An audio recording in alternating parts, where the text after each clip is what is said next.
안녕하세요. 결혼한 지 올해로 16년 차의 40대 여성입니다.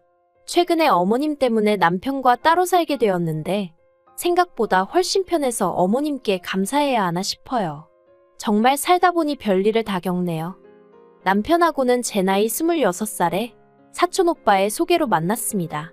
사촌오빠 말로는 같은 남자가 봐도 사람이 성실하고 듬직한 게 남편감으로 딱인 것 같아서 소개한다 했는데 제가 그때만 해도 연애를 얼마나 해본 것도 아니고 그렇다고 사회 경험이 많은 것도 아니다 보니 그저 사촌오빠가 그렇다니 그런가 보다 한 거죠. 그런데 그렇게 만난 남편은 솔직히 특출나게 인물이 좋은 것도 아니고 키가 큰 것도 아니고 그냥 평범했어요. 이런 사람 뭘 보고 사촌오빠가 그렇게 침이 마르도록 칭찬을 했나 도무지 이해할 수가 없었죠. 하지만 저와는 달리 남편은 제가 무척이나 마음에 들었다고 하대요. 동글동글한 얼굴도 좋았고 서글서글해 보이는 제 성격도 마음에 들었다나요? 아무튼 그래서 정말 무지하게 연락을 해왔어요. 그리고 저는 그런 저돌적인 남편에게 마음의 문을 열게 되었고요. 저희는 1년 반을 연애하고 부부의 연을 맺게 되었는데 솔직히 그때를 생각하면 지금도 울컥할 만큼 당시 어머님께 맺힌 게 많았어요. 이런 이야기를 제 입으로 하면 속물처럼 보일 것 같지만 처음에 결혼 이야기가 나왔을 때 어머님이 누가 먼저 묻지도 않았는데 집을 해줄 거냐 차를 해줄 거냐 하며 사람을 있는 대로 기대하게 만드셨거든요. 그런데 결혼 날짜를 잡고 나니까 말을 살짝 바꾸시대요. 누가 집을 당장 해준다고 했냐고요. 그리고는 덧붙이시기를 당신은 절 좀 옆에 끼고 지내면서 살림도 가르치고 그러다가 준비가 되면 내보내실 생각이셨다는데 남편하고 만나는 동안 남편이 어머님을 모시고 살아야 된다던가 그런 얘기는 일체 한 적이 없었거든요. 그래서 어머님의 말씀은 말 그대로 마른 하늘의 날벼락 같았죠. 그래서 제가 그 이야기를 친정에다 하니까 친정에서도 난리가 났어요. 요즘 같은 시대에 무슨 시집살이를 시키려고 하냐면서요. 그래서 급기야는 결혼을 시키네만의 소리까지 나오고 그때를 생각하면 저나 남편이 무슨 세기의 사랑을 한 것도 아닌데 어지간히 시끌시끌했다니까요. 아무튼 그래서 결국 어머님이 양보를 하긴 하셨는데 말씀하시기를 제가 지 잘났다고 당신한테 살림을 안 배운다고 전할리니 알겠다고 들어와서 안 살아도 된답니다. 대신에 집이니 차니 그런 걸 당신이 해줄 거라곤 기대도 말라고요. 솔직히 그때 어머님이 참으로 치사하게 보이대요. 하지만 다행이라고 해야 할지 저희 친정은 시댁에 비해 그래도 여유가 있었던 데다가 친정어머니가 어머님의 그런 유세라고 해야 할지 아무튼 아주 어이없어 하셨거든요. 그래서 좀 유치하게 들릴 수도 있는데 그런 어머님의 콧대를 납작하게 눌러주셔야겠다더니 제 앞으로 집 하나를 해주셨어요. 비록 15평짜리 작은 아파트였지만 신혼부부가 사는 데는 전혀 무리가 없었죠. 아, 그리고 이러면서까지 왜 남편하고 결혼을 했냐 하시면 그래도 어머님께서 막말하시고 고집 피우시고 선을 넘으실 때마다 저희 남편이 먼저 나서서 저나 저희 친정부모님한테 죄송하다며 납작 엎드리곤 했거든요. 그러면 저희 친정부모님도 저희 남편이 중간에서 고생이다 하셨을 뿐 남편 탓을 하시진 않았고 그래서 결혼 자체를 반대하진 않으셨던 것 같아요. 하지만 막상 결혼을 하고 나니까 저희 남편도 결국 다른 남자들이랑 다를 게 없구나 싶대요. 결혼하면 남자들이 효자가 된다더라. 그 말을 들을 때마다 참 황당하다. 어떻게 그럴까 싶었는데 제 남편도 그럴 줄은 정말 몰랐죠. 하지만 저를 더 어이없게 했던 건 어머님 일로 말다툼이라도 하게 되면 꼭 남편이 하는 말이 장모님이었어도 제가 그랬겠냐는 거였습니다.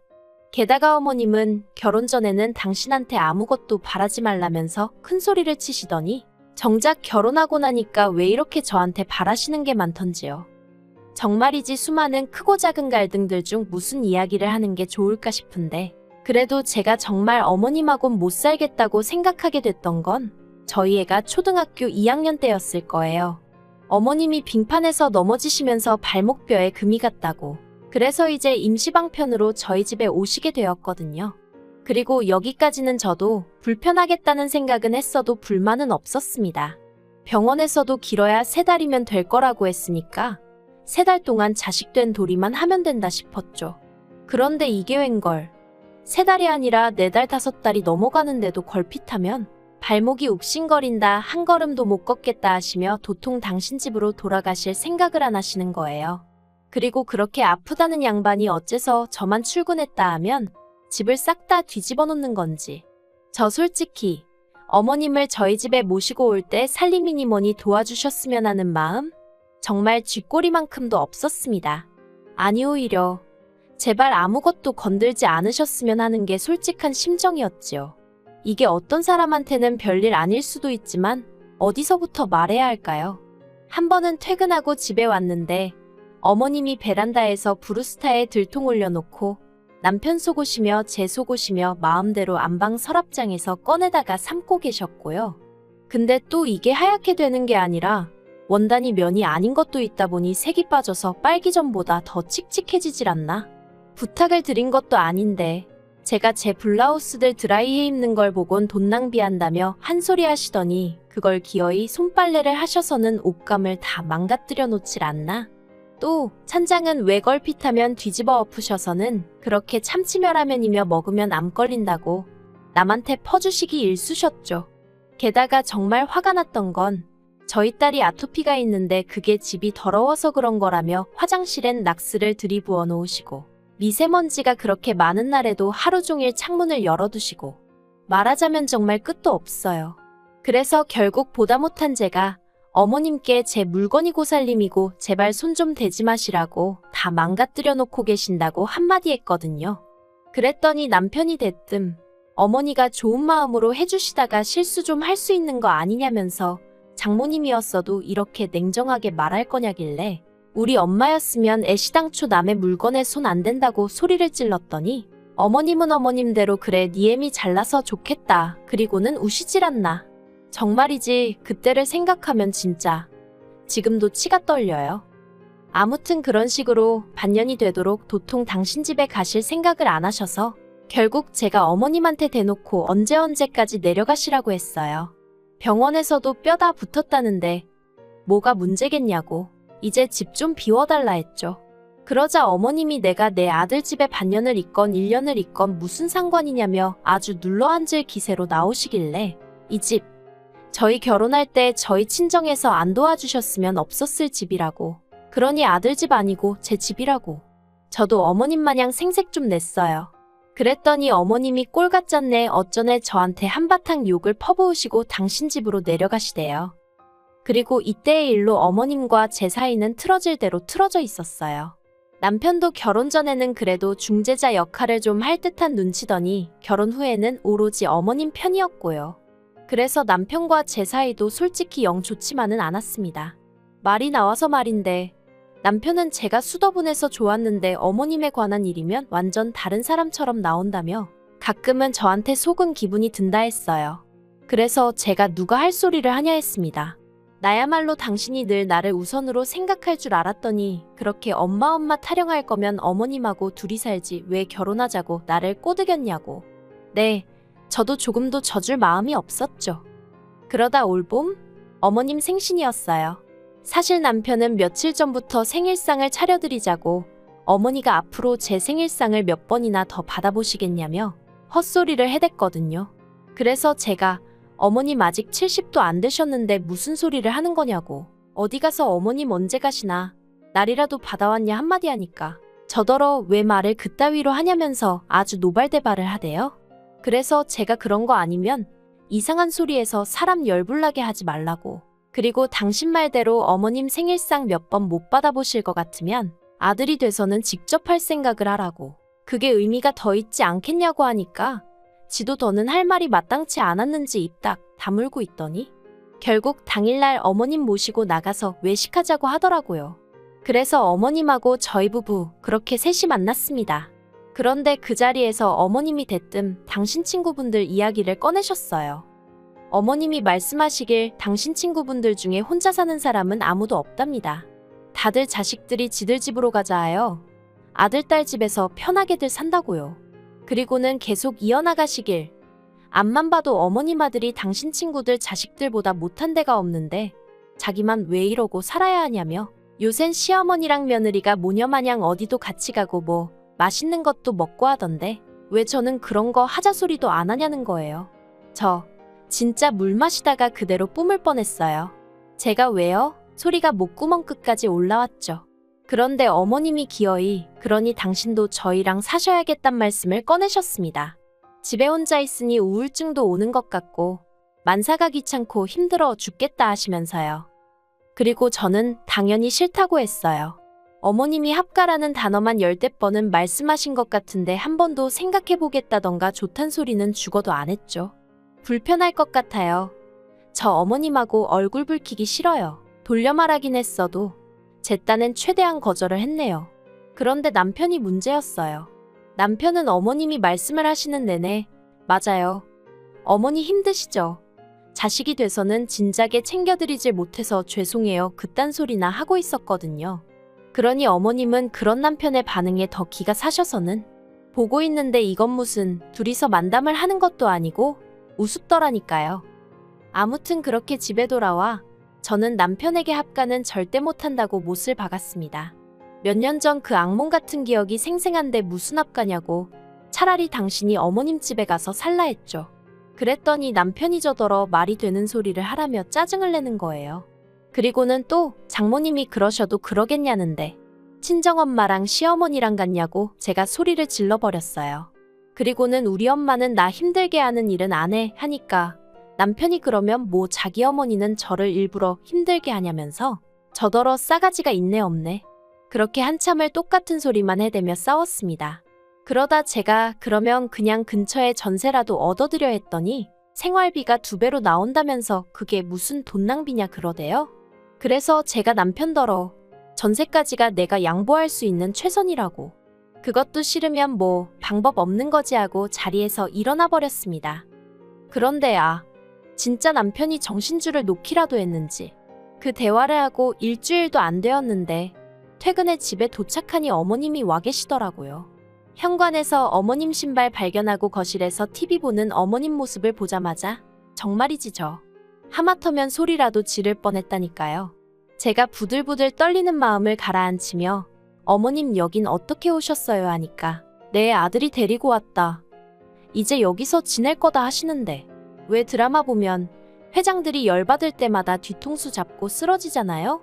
그게 뭔지 진짜 알겠더라니까요.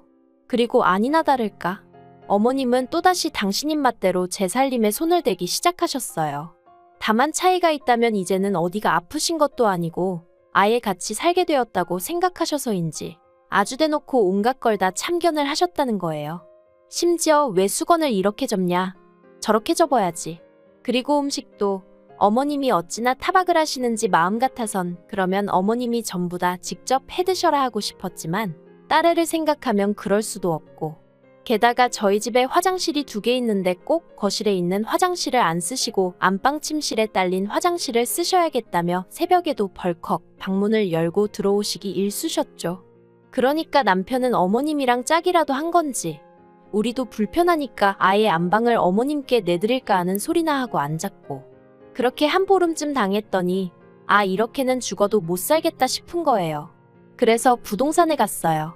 제일 빨리 이사 갈 수 있는 집을 보여달라 하니 저희 집에서 10분쯤 떨어진 곳에 있다길래 그냥 무턱대고 계약했습니다. 그리고는 딸한테 물었어요. 여기서 아빠랑 있어도 되고 엄마랑 나가서 지내도 된다고요. 그랬더니 딸이 대번에 할머니 오시고 나서 공부도 안 되고 너무 스트레스를 받는다면서 저랑 같이 나가겠다고 하대요. 그도 그럴 것이 어머님이 자꾸 딸이 공부 좀 하려고 하면 여자애가 책만 읽는다고 좋을 게 뭐 있냐며 청소며 집안일 하실 때 자꾸 애를 불러내서 잔심부름을 시키셨거든요. 그러니 애도 애대로 스트레스가 이만저만이 아니었던 게죠. 그래서 저희 모녀 그렇게 일주일 더 버티고 이사했습니다. 이사한 날 대충 짐 풀고 딸이랑 짜장면 시켜 먹고 있는데 남편한테서 전화가 왔어요.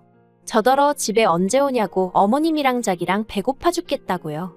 그래서 나 안 들어가. 나랑 딸이랑 이사 나왔어. 그랬습니다. 그랬더니 남편이 그게 무슨 소리냐며 되묻길래 어머님이 우리 집을 너무 좋아하시고 당신도 어머님 혼자 외로워하시는 거 걱정했잖아. 그래서 내가 빠져준 거야. 둘이서 한번 지내봐. 그랬죠. 그랬더니 남편이 저더러 미쳤냐며 소리를 지르는데 그때 옆에서 듣고 있던 저희 딸이 엄마한테 소리 지르지 마 하고 빽 소리를 지르는 거예요. 생각지도 못한 아이의 행동에 놀랐지만 솔직히 후련한 마음도 들대요. 유치하지만 그래도 딸은 내 편이구나 싶어서 좀 위로가 되었달까요? 그런데 정말 딱 9일째 되던 날, 남편이 아니라 어머님한테 연락이 왔습니다. 어머님께서 당신 내려가신다고 저더러 들어오라 그러시대요. 제가 왜 벌써 내려가시냐고 외로워서 혼자 못 계시겠다 하셨잖아요 했어요. 그랬더니 내가 이 나이 먹고 40도 넘은 아들놈 뒤치다꺼리나 하게 생겼냐면서 저더러 너도 보통이 아니라고. 그리고는 지독하다나요. 저를 지독하게 만든 건 어머님이에요. 라고 말하고 싶은 마음이 굴뚝 같았죠. 그렇지만 어머님이 내려가신다고 해도 당장 들어갈 생각은 없었어요. 남편에게도 제대로 된 사과를 받아야겠다는 생각이었거든요. 그리고 아니나 다를까 어머님까지 내려가시고 나니 이제 정말 남편도 여러 가지로 불편해졌던 모양인지 저한테 저자세를 취하곤 연락을 해왔습니다. 그리고는 하는 말이 예전처럼 화목했던 가정으로 돌아가자 어쩌자. 그리고 처음엔 사실 남편도 미안해하는 것 같고 이 정도면 됐지 싶어서 들어가려고 했거든요. 그런데 곰곰이 생각해보니까 이렇게 집 얻어서 나와 살기 시작한 이후로 스트레스 받을 일도 줄어들고 별로 불편한 게 없는 거예요. 그래서 남편더러 당분간은 들어갈 일 없을 거다 했어요. 이렇게 계속해서 지내보다가 이게 더 좋다는 확신이 있으면 이혼하는 것도 나쁘지 않을 것 같다고요. 그러자 남편이 발등에 불이 떨어졌다 싶었는지 갑자기 딸 이야기를 꺼내면서 아빠 없는 애로 키우고 싶냐 어쩌냐 하는데 그렇게 애를 걱정하는 사람이 어머님이 우리 집 오신다고 할 땐 애는 안중에도 없었냐 한마디 해버렸네요. 아무튼 지금까지 4개월째인데 남편하곤 이따금씩 딸 데리고 밖에서 한 번씩 만나고 있고 살림은 여전히 따로 하고 있어요. 사실 남편 말대로 그래도 딸 생각하면 이혼까지는 너무한가 싶기도 하고 그런데 다시 예전처럼 남편 뒤치다꺼리 하면서 어머님 비위 맞추고 그렇게 살 자신은 없거든요. 그러고 싶지도 않고요. 그러니 당분간은 이렇게 남편하고 따로 지낼 생각입니다. 그러면 자기도 뼈저리게 반성을 하던가 뭐 느끼는 게 있겠죠. 아, 그리고 남편은 어머님하고 사이가 엄청 안 좋아졌어요. 남편은 어머님이 이 모든 상황의 원인이라며 어머님을 원망하고 있고 어머님은 같이 지내는 그 시간 동안 남편의 게으름과 성질머리에 질려버린 거죠. 옆에서 둘이 서로 탓을 하는 걸 보면 참 웃겨요.